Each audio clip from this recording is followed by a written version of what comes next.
Welcome to Canada's most irreverent talk show. This is the Andrew Lawton Show, brought to you by True North. Just imagine you are a guy who thinks that everyone loves you. Everyone loves you. You've had your whole life set out for you. Everywhere you go, people fawn all over you. You travel the world. You get adoration from fans. You're in politics, but people treat you like you're a rock star. You're invited to speak to a foreign parliament. You go and you think, wow, everyone around the world wants to cling to my every word. And then it becomes just a laundry list of people who hate you. That is Justin Trudeau's latest trip to Europe. He's in Europe right now. He's been doing the rounds in Brussels. He's been chatting with people in NATO, the president of the European Commission. He gave an address to the European Parliament. And obviously, a lot of the people there were quite pleased to see him. They applauded him. They cheered. I don't want it to seem like everyone there booed him. But a lot did. A lot did. There was one MP from Romania who just didn't even go. He just decided, this is not at all something that I want to do. His name is Cristian Terhas. I have a Romanian colleague who's probably screaming at me right now at my horrible pronunciation of a Romanian name. But he wrote on Facebook, I refuse to validate the imposition of Canadian Prime Minister Justin Trudeau, who gave a speech in front of the European Parliament. The reason why I was not in the hall when he spoke, you can't come to teach Putin democracy lessons when you pass with horse hoofs over your own citizens who demand that their fundamental rights be respected. The difference between democracy and tyranny is not given by the geographical location of political leaders, but by the values that this promotes. This is a tremendously important point. He says the West is not a space of freedom as a geographical place, but as a civilization. So he's saying you can't be arrogant and just assume because you're a Western liberal country that you can lecture other people about how to be liberal and how to be democracies. That was from Cristian Terhas. And there was another member of the European Parliament from Croatia who had very harsh words. I won't play it because his speech was in Croatian, which is, for me, even less something that I'm even less capable of understanding than Romanian. But the translated version is that under your quasi-liberal boot, Canada has become a symbol of civil rights violations. The methods we have witnessed may be liberal to you, but to many citizens around the world, it seemed like a dictatorship of the worst kind. That was Croatian member of the European Parliament, Mislav Kolakusic. And then there was this speech from a German legislator, a German member of the European Parliament, who had no love whatsoever for Justin Trudeau, Christine Anderson, who called him a disgrace to democracy. Take a look. Based on Article 195, out that it would have been more appropriate for Mr. Trudeau, Prime Minister of Canada, to address this House according to Article 144, an article which was specifically designed to debate violations of human rights, democracy and the rule of law, which is clearly the case with Mr. Trudeau. Then again, a Prime Minister who openly admires the Chinese basic dictatorship, who tramples on fundamental rights by persecuting and criminalizing his own citizens as terrorists just because they dared to stand up to his perverted concept of democracy, should not be allowed to speak in this House at all. Mr. Trudeau, you are a disgrace for any democracy. Please spare us your presence. Thank you.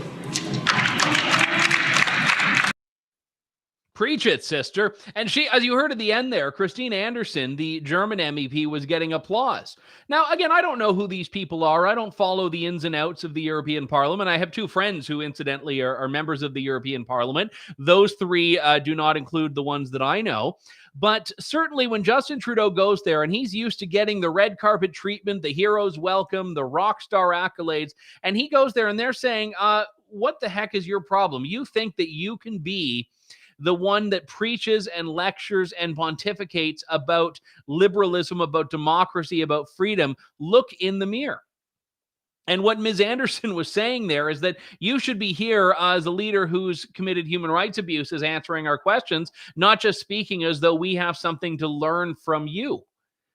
And that is a huge point. I mean, Justin Trudeau's whole foreign policy from the time he was elected was that Canada was back. The implication there was that under Stephen Harper, no one respected Canada. And under Justin Trudeau, we're now a player on the world stage. And just like at the G7 in London a year or so back when he was trying to solve the Northern Ireland crisis and no one wanted to listen to him, here he is now trying to lecture Europeans about democracy when Europeans have been incidentally far more receptive rather to protest movements.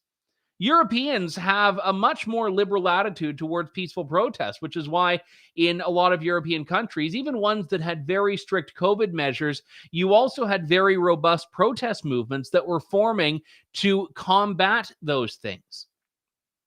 But I want to play a clip from Justin Trudeau's speech before the European Parliament to understand why that anger was there. Because you may look at these people and say, oh, they're just cranks. They weren't going to be happy. They're just right-wingers. I don't care. You can do whatever name-calling makes you feel better. But Justin Trudeau went there and he doubled down on all of his maligning of the Freedom Convoy protest, because that's what all of these MEPs are bringing up. His treatment of peaceful truckers and trucker protesters that descended on Ottawa up until just over a month ago. And what he's doing is saying that these people were manipulating others. Take a look. This is from Justin Trudeau's own words, how he views those protesters. No humility whatsoever, even now. These are anxious times, and people are looking for leadership and solutions. Unfortunately, we're seeing a rise in cynical populists who are trying to exploit these anxieties. They pretend to have easy solutions that play on people's fears. Even in Canada, where 90% of people are vaccinated, and our motto as a country is peace, order, and good government, we saw anti-vaccine and anti-government protests devolve into illegal occupations of our communities and blockades of our borders. The leaders of those convoys were effective in turning citizens with real anxieties against the system best suited to allay those concerns. The system best suited to deal with those concerns. So he's saying, how dare you protest government when you don't like vaccine mandates? Because government is the body that can solve your frustrations and ease your frustrations with vaccine mandates. Again, I'm still trying to figure out exactly how he gets around to that conclusion. But, they're anti-vaccine protesters. They're anti-government protesters. I think they were anti this government. They were anti this government. And you know what? I don't think they have exactly a position that you could say is inherently off base just because they are protesting this government. But that doesn't mean that they were preying on the vulnerable and preying on insecurities. No, it was a grassroots movement. The convoy protesters were a reflection of anxieties, not with the COVID situation, but with government's response to it. And how dare Justin Trudeau get up there? And now, again, I want to just understand. Let's go back to the Dixie Chicks here. I don't know if anyone has ever compared Justin Trudeau to the Dixie Chicks. Actually, they changed their name, didn't they? Aren't they just now? Can one of my producers tell me, what are the Dixie Chicks called now? Are they just called the Chicks? We're gonna get to the bottom of this. We're gonna do like a whole investigative series in what the Dixie Chicks are called. But Justin Trudeau and the artist formerly known, they're called the Chicks, Sean says. Okay, so Justin Trudeau is like the Chicks, and here's why.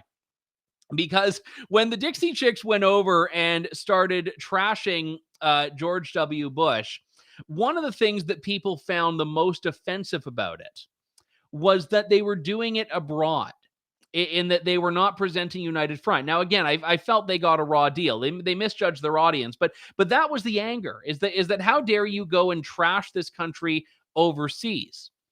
Because what Justin Trudeau is doing there, he's taking his show on the road. What he used to do when he was in Ottawa having press conferences, maligning the trucker protesters, maligning the unvaccinated, calling them Nazis, all of that. I mean, I'm not going to defend it whatsoever, but there's one thing to do when you're talking about a domestic audience. Now he's going overseas and continuing that slander. He's continuing the slander. He's saying these people are manipulative, these people are idiots, they're anti-vaccine, when of the three core organizers, incidentally, of the convoy, two of them were fully vaccinated. They were anti-vaccine mandate. They were not anti-government in the sense that they were anarchists. They were anti-Justin Trudeau's government's approach to COVID. But it's amazing how he just tries to reduce it to the most simplistic conclusion possible to make himself the hero of the story. So when he goes over to Europe and he starts talking about those truckers, it shows he learned absolutely nothing. And why does he need to why does he need to show humility here? Why does he need to show humility? He's got a majority government now, basically, because he has the backing of the NDP. He's got carte blanche. He's got the blank check. So in Justin Trudeau's eyes, he won. He doesn't actually need to do all that much because he's in power until 2025. It doesn't matter if the Conservatives want to start talking about these issues. It doesn't matter if the Conservatives have finally found a backbone when it comes to vaccine mandates. Justin Trudeau has gotten what he wants, what he wanted in September when he called that early election. So I suspect we're going to see a heck of a lot more of this. He'll double and triple down on the very policies that caused that convoy to be so forceful and so vocal. And I don't mean forceful in a violent sense. I mean forceful in its rhetoric, forceful in its dedication and its passion to this. I want to talk about the mandate situation in Canada because there's something in this that's very revealing. When the convoy was happening and we started seeing provinces lifting this restriction and that restriction, the mask mandate in Alberta, Ontario is now mask-free. And I realized I hadn't actually enjoyed it. We went mask-free in Ontario on Monday, and I don't think I did anything because I just live a very boring life at times. So I hadn't actually been anywhere for a couple of days to enjoy the official mask freedom.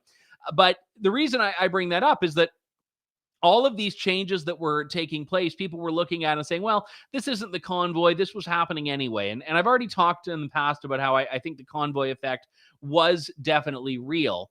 But the reason I bring this up now is that there was a lot of pushback to the convoy, asking them, why are you focused on federal politics and Parliament Hill and Justin Trudeau when all these mandates and all these restrictions are provincial? And the response to that was that they're all integrated. There are federal restrictions, there are provincial restrictions, and even the holdout provinces like BC are lifting their provincial restrictions. What's left? It's the federal mandates. It's the federal vaccine mandate for travel, for quarantine, for testing, the federal vaccine mandate for air travel, the federal vaccine mandate to work for the public sector, to keep your job. If you're an unvaccinated public servant right now, you are still on unpaid leave or you've potentially been terminated. And the government is giving no indication, zero indication whatsoever of when that's going to change. Take a look. I wanted to play this on the previous show and I didn't get around to it. This is Jean-Yves Duclos, unable to give a very clear answer to when life is going back to normal by the federal government's standards. We would all like to know by what time COVID-19 will end. And in fact, we would all like COVID-19 to have disappeared a long time ago. The truth is that COVID-19 is still here in Canada and certainly outside of Canada. And that's what I think we should be mindful of as in the way forward. We will want to apply the least disruptive measures in order to protect the health and safety of Canadians. And the conversation will evolve as the situation evolves. If you understood that, I have a job for you. I need you to translate liberal minister speak to plain English. That's not a French joke. That's a liberal minister joke, by the way. I don't want the accusations of Francophobia. No, that's liberophobia. That's not Francophobia. But he's basically not able to give a clear answer. Just, oh yeah, everyone wants to get back to normal. We want to be the least disruptive. Really? It seems like what you're doing now is pretty darn disruptive. Banning people from getting on airplanes, from getting on trains, from having jobs. Setting the tone that this is allowed. Setting the tone that this is acceptable, that this is a normal way to function in society. I mentioned last week or 2 weeks ago, British Airways went mask-free on its airplanes. And in the U.S., this is now a big thing as well. You've got U.S. air carriers that are saying that the second Joe Biden lets us not mandate masks, masks are gone. on our planes. This is what, there's one story in particular. This one's in the LA Times. The airlines are pushing Biden. The airlines are saying to Joe Biden, we want you to drop the mask mandate for air travel because they know that normalcy is never going to come if people have to cover their faces. No one is ever going to feel normal when they have to wear a mask. And the beleaguered tourism sector is not going to fully recover unless it feels normal to travel. And the mask is a symbol of the pandemic and the unendingness of the pandemic, to make up a word. The mask is a symbol of it. The mask is a symbol of compliance, which is why the mask has become like the greatest cultural artifact of the generation. You get people that are saying, make sure to wear your mask so you tell people the pandemic is not over. They're not even saying that the mask is about protecting them anymore. They're saying they want to be seen wearing it. What was it in Mean Girls? On Wednesdays, we wear pink. Now it's on days that end in Ys, we wear masks. This is the statement. This is the fashion item of 2022 if you want to signal your virtue. And my view on this is do what you want. I've never been opposed to masks. I've been opposed to mask mandates. I've never been opposed to vaccines. I've been opposed to vaccine mandates. I've never been opposed to businesses making decisions for themselves. I'm opposed to mandating it. And Trudeau has conflated all of those, which is why he gets up there in front of the European Parliament and starts saying that, these are just a bunch of anti-vaccine, anti-government protesters. Because he has a zero tolerance level for dissent, zero tolerance level for pushback and criticism of his own government. And this isn't going to go away. This is absolutely not going to go away. And the reason I bring up all of these things here is so that we understand how we are not out of the woods just yet. Some of the most locked down jurisdictions in the world are beating Canada to reopening. New Zealand is a great example of this. New Zealand is the home of COVID-0 insanity. New Zealand is the country that locked down for like a dozen cases. New Zealand is the country that was, like Australia, like the UK, trying to prohibit people from doing very basic things like going outside at certain points, especially in some parts of the country. New Zealand is going mandate-free now. Well, in Canada, you cannot get on an airplane unless you are vaccinated. You can't get on a train unless you're vaccinated. You can't work for Canada Post unless you're vaccinated.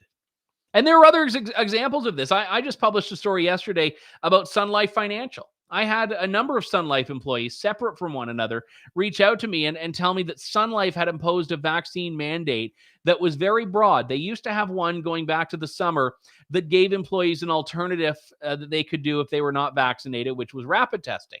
And now they're getting rid of that. So if you work in an office, if you work in a Sun Life Financial Center, you have to be fully vaccinated or you're going to be placed on unpaid leave and essentially fired. And again, my position on this, which I know a lot of you disagree with, but my position is that private companies should be able to make their own decisions, but no one should be celebrating those decisions. No one should be celebrating the culture and climate that the federal government is setting. Because again, if you are a Sun Life and anyone wants to get mad at you about this, you can say, well, listen, our policy is what the federal government's policy is. So the federal government is very much setting the tone here. When they say masks on airplanes, they're saying that, it's not safe to get back to normal. So other people take their cue from that. When they say that you can't work for the federal public service unless you're vaccinated, other companies are going to say, well, if the federal, this is going to sound crazy to some of you. But there are some people out there that think, well, if the federal government is doing that, it must be the right thing to do. I know. It sounds like a joke. But believe it or not, this government still has a level of legitimacy and authority to some people. So that's the direction that people go with this. And again, this isn't going to end unless people start taking a stand. And that's exactly what the convoy was. And the convoy did move the needle. The convoy absolutely moved the needle. Again, we have a Conservative Party of Canada right now where most of the leadership candidates are very unequivocal that they are against vaccine mandates and vaccine passports. The interim leader is taking a harsher and firmer position on this than the previous leader, than Erin O'Toole did. But as we've seen in the last couple of days with the Liberals and NDP combining forces here, it doesn't really stop them from having that majority level of influence. There's a question here that Emma writes, which is a very good one. She says, Andrew, what do you think comes next after the pandemic is over? Will politicians be held accountable? This is a huge question, and I don't have the answer. I think that if we do get what the Liberals have said we're going to get, which is a period of the next 3 years uninterrupted with no election, then for a lot of people, they will just move on. COVID will be, we hope, a distant memory by 2025. I mean, Ontario is a great example of this. There's an Ontario election coming up in about 2.5 months, which I think is very significantly driving the lifting of restrictions now, because I don't think Doug Ford could win an election all that easily if he were still dealing with a province that had mask mandates or vaccine passports. So he needs to be able to do the mission accomplished thing and say, we won, we beat COVID, and then the restrictions can come back in the fall. And at this point, I'm not optimistic that they won't in some form, either federally or provincially, in the fall or the winter, even if there's a bad flu. Doesn't even need to be COVID. We could have a bad flu season, and I would not be surprised if the vaccine passports come back, if the mask mandates come back, if 2 weeks to flatten the curve comes back, all of that. Because what these governments have found is that a lot of people tend to welcome that. So people showing that they aren't actually welcoming that is important. And I understand the powerlessness. I'm going to have an interview coming out tomorrow with Conservative leadership candidate Mark Dalton. And the reason I mention it is because I just recorded it before I did this show. He wasn't able to come on live. And one of the things he's advocating is a COVID review. He wants a full review, a full inquiry into the pandemic, not just the pandemic itself, but the government's response to it. And I think that is an important thing here. Now, royal commissions, inquiries, investigations, I mean, these things are limited in scope because they're only as powerful as a government's willingness to abide by them, of a government's willingness or interest in their results. And with the Liberal NDP coalition, they have now stacked the deck so they can control any committee. Just like the Emergencies Act committee, there's going to be a committee investigating the use of the Emergencies Act. But the Liberals and NDP are working together on it, and they have control of it. So, I mean, the Conservatives, the Bloc Québécois can, wave their hands in the air and say, but ultimately there's no need for the Liberals to go along with it. The only hope of any accountability there is going to be in the courts. And if you've been a listener or viewer of the show for a long time, you know I have a fairly pessimistic view of the Canadian judiciary and of the Charter of Rights and Freedoms, not because I don't fundamentally agree with the values, but because a constitution is only as good as the mechanisms that enforce it. And our government has found courts that are far too deferential for my liking, but great for governments when it comes to giving them the latitude to break your charter rights, especially in the COVID era.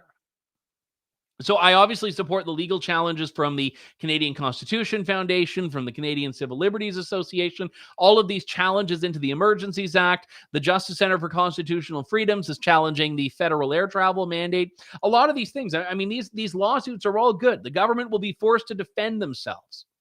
But it won't matter if the fundamental ethic of the government to respect freedom, to respect choice, isn't there. And there is no accountability unless voters in 2025 refuse to forget. If voters in 2025 say, hang on, I know what you did. I remember the Emergencies Act. I remember your crackdown on peaceful protesters. I remember when you went to Europe and started just bashing and trashing those peaceful protesters. I remember all of that, and I'm not going to vote you back in. And again, I'm not telling people how to vote, but I'm saying that if you are angered or frustrated or dejected, whatever the feeling is, you can't lose that emotion going into the 2025 election just because a few years will have passed by then. And that, I think, is the very important point of all of this. I do want to talk a little bit about another story that emerged from the convoy here, because I've seen this circulating a fair bit. There's a gentleman by the name, and I don't know him, I've never met him, and I had never heard of him until today, but Martin Joseph Englehart, who is from Hope, British Columbia, and he was a protester in the Freedom Convoy. And there's a CBC story of him saying he regrets going. And the reason he regrets going is because he spent his life savings to support it. And this story is circulating talking about how terrible the Freedom Convoy organizers were. And it seems to suggest, or when people read it, they seem to be taking from it that someone was making off with huge amounts of money from the Freedom Convoy's organizing team. And I read through the story, and the story is actually pointing the blame at government, or should be. It should be pointing the blame at government. So here's the too long didn't read version. So he has lost $13,000 because he was buying fuel for people. He was buying food for people. He was giving money to other people there on the promise that he was going to be reimbursed from all of the millions of dollars that were being donated through GoFundMe and later Give, Send, Go, and in some cases in cash. And CBC has seen this. They've seen his bank statements. He was e-transferring hundreds of dollars here and taking ATM withdrawals and buying stuff from truck stops and all of that. And it was like $13,000 worth. And then he went back home, and apparently he had a political disagreement with his landlord, so he got evicted from his home. That's not really the convoy's fault, but it just shows that this guy has had a really raw deal in the last little while, and he's blaming the convoy. And people are saying, why wasn't he reimbursed? I'm like, well, the answer to why he wasn't reimbursed is pretty obvious, because the government was freezing the government tried to freeze every single avenue of funding for the convoy. So if they were going to reimburse him through Give, Send, Go money, they couldn't, because the government prohibited Give, Send, Go money. If they were going to reimburse him through Go, Send Me money, they couldn't, because the city of Ottawa lobbied GoFundMe to cancel the fundraiser and refund all the donations. If they were going to even reimburse him through crypto accounts, well, they couldn't do that because the court managed to get crypto wallets frozen. The only money that was donated through these official channels that ever got released to the convoy was $1 million that was released from the early days of the Go Send Me account.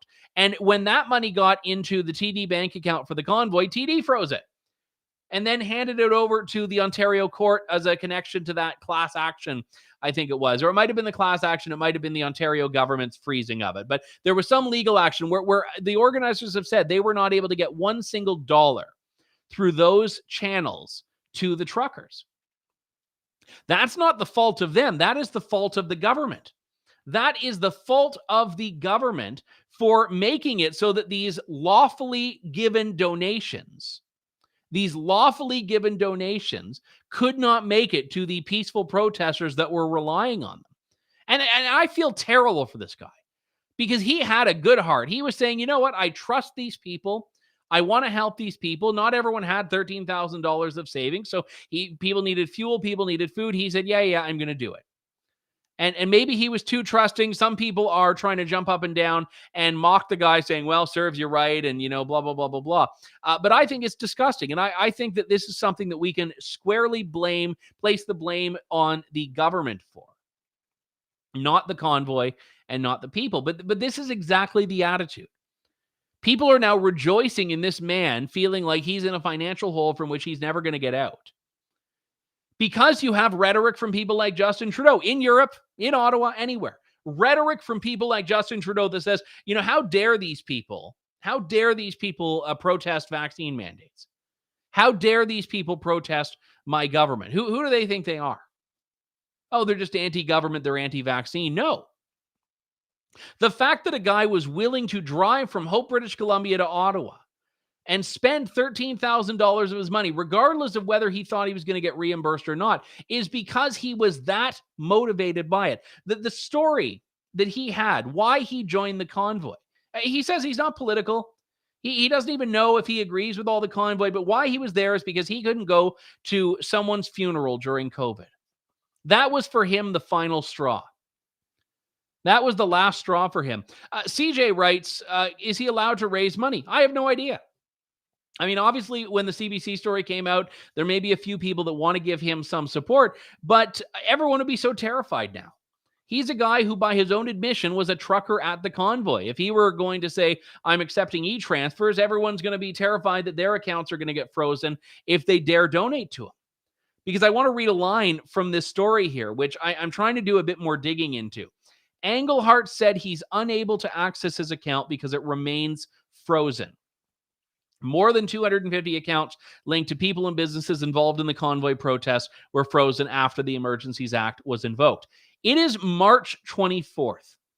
The Emergencies Act was lifted, I believe, on February 23rd, so 1 month and 1 day ago. The government said that all of the frozen accounts have now been unfrozen, yet this guy says his bank accounts are still frozen more than a month after the Emergencies Act was lifted, basically 5-6 weeks almost from when the convoy ended. And he's saying, and again, I can't verify it. This is CBC's reporting, so take from it what you will. But that's the situation. There are still accounts frozen. And this guy wasn't an organizer. This is just some guy. He was a supporter. And I guess the bank thought he was a heavyweight because he was transferring money back and forth, trying to get support to truckers. So that $13,000 made them think that he was one of those big fish that they wanted to go after in the crowd of 250. So if you read stories like this, and I'm sure there are others, if you know of anyone in this boat, please let me know. I want to hear their stories. I want to tell their stories. This is the fault of the government. This is not the fault of the convoy. This is not the fault of the people who supported the convoy. This is a reflection of how the government took an approach that had nothing to do with making the streets of Ottawa safe, that had nothing to do with protecting critical infrastructure. It had everything to do with punishing political dissenters. We've got to end things there. My thanks to all of you for tuning into the program. We'll be back tomorrow with a new edition of the Andrew Lawton Show, an interview with Conservative leadership candidate Mark Dalton, and then a whole host of new shows next week. Stay tuned. We'll talk to you soon, folks. Thank you. God bless, and good day to you all. For listening to the Andrew Lawton Show. Support the program by donating to True North at www.tnc.news.